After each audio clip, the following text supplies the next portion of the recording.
আওয়ামী লীগকে বাদ দিয়ে বাংলাদেশে কোনো বিশ্বাসযোগ্য, গ্রহণযোগ্য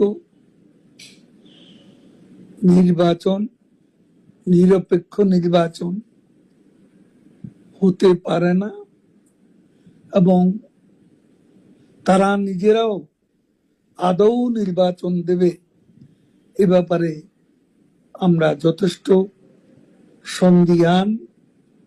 নির্বাচনের নামে আজকে তাদের যে অশুভ অ্যালায়েন্স, এই অ্যালায়েন্সকে নিয়ে তারা আজ সংস্কারের নামে গোটা জাতিকে বিভ্রান্ত করছে।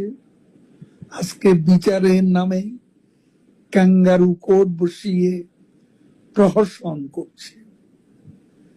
এই ধারা আমরা গুড়িয়ে দেব এবং এর বিরুদ্ধে আমাদের প্রতিরোধ চলবে।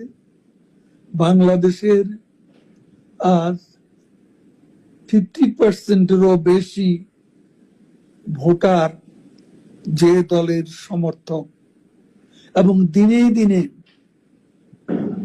শেখ হাসিনার পক্ষে জনমত বাড়ছে, সেই দলকে বাদ দিয়ে এদেশে ইনক্লুসিভ বা অংশগ্রহণমূলক নির্বাচন হতে পারে না, আমরাও হতে